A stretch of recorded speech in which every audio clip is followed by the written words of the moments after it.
Je pense que l'expérience que nous sommes en train de traverser en ce moment, l'expérience de cette pandémie, est profondément révélatrice de ce qui constitue pour nous le politique. Je pense par conséquent que la pandémie nous met dans une situation où on peut, de façon particulièrement significative, poser la question du politique, la question du sens, des fondements et surtout des limites du politique. La pandémie met à nu ce qu'une certaine tradition semble avoir pensé comme une expérience politique qui serait fondamentale ou primaire ou originaire, à savoir l'auto-identification d'un groupe, de l'ensemble ou d'une communauté au moyen de l'identification d'un élément étranger à cette communauté. Cet élément étranger, bien entendu, maintenant, c'est la pandémie. Le politique a toujours été conçu comme un moment de ce genre. C'est la communauté se fondant sur des questions qui concernent l'avenir de cette communauté elle-même. Ainsi, par exemple, le patron de l'OMS, a qualifié le virus qui cause la maladie du Covid-19 comme un ennemi de l'humanité. C'est tout à fait probable que la réalité de cette humanité ne dépasse pas celle d'un simple sentiment. Mais la phrase est révélatrice, je crois, du phénomène que j'essaye de décrire. J'habite au Chili et je veux me référer à une situation locale. Depuis octobre de l'an dernier, on traverse par un processus politique assez complexe.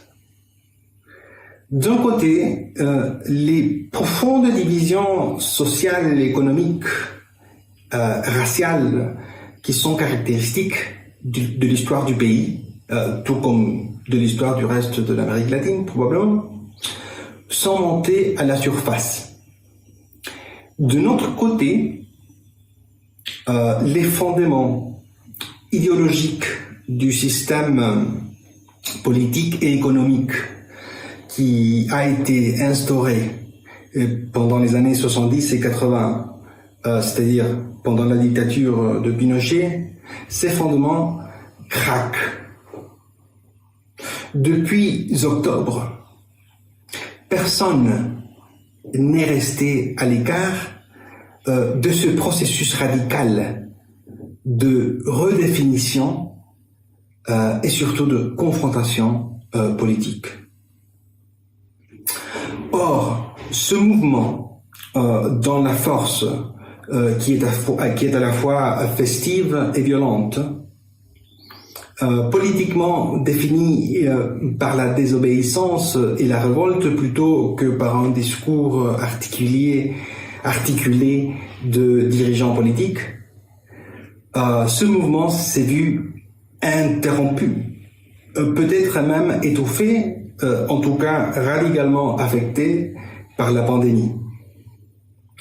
Qu'on le veuille ou pas, qu'on y croit ou pas, la pandémie est venue redéfinir l'ensemble et la communauté, et les questions à travers lesquelles cette communauté se pense ou se divise. Tout d'un coup, par exemple, l'État et ses appareils ont repris une autorité qu'on croyait tout à fait disparue.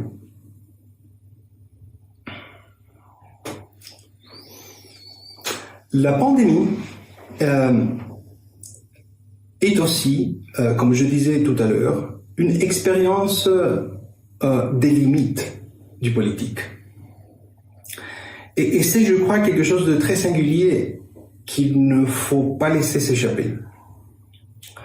L'autre, l'étranger ou l'ennemi que nous identifions n'est pas en ce moment une puissance divine, ni non plus un autre peuple, ni une classe.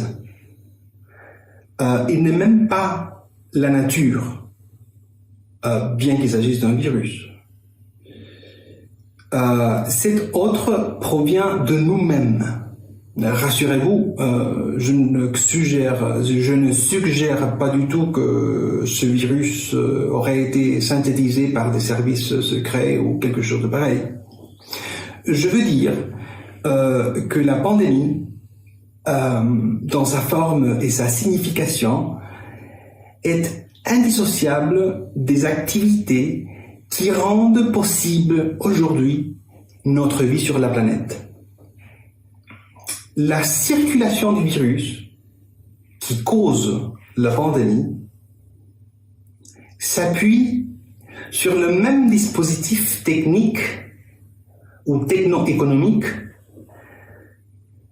qui détermine aujourd'hui la forme de vie humaine. C'est dire que cette pandémie est une instance, un exemple de ceci, que la vie humaine, et cela probablement n'a pas toujours été le cas, que la vie humaine produit techniquement, techno-économiquement, les modalités de sa propre finitude, de sa propre mortalité ou de sa propre destruction. Et c'est encore, pour redoubler le problème, et c'est encore de ce même dispositif, de cette même forme de vivre, que nous attendons la production des moyens pour surmonter la pandémie. Nous qui se définit face à la pandémie, nous sommes prêts à repenser beaucoup de choses maintenant.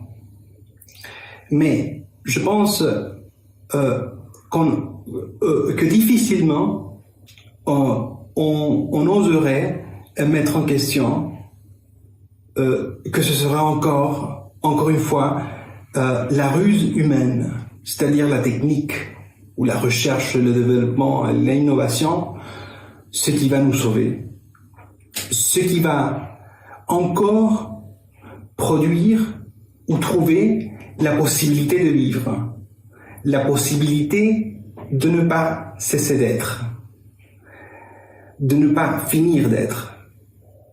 Même quand on touche du doigt, comme maintenant, que cette production de la vie humaine est simultanément la production de sa précarité, des formes de sa précarité. Produire la possibilité de ne pas cesser d'être, voilà en tout cas un programme qui a fini par rendre futile ou impuissante toute politique autre que celle qui consiste à gérer cette production. L'expérience de cette pandémie, je crois, offre une chance assez remarquable pour repenser le politique. Pour repenser le politique et une chance pour prendre conscience de ses limites. Ceci est très important, peut-être plus important qu'imaginer des mondes alternatifs, des autres mondes, car un projet politique fondé sur l'ignorance de ses propres limites est probablement condamné à l'échec ou à l'insignifiance.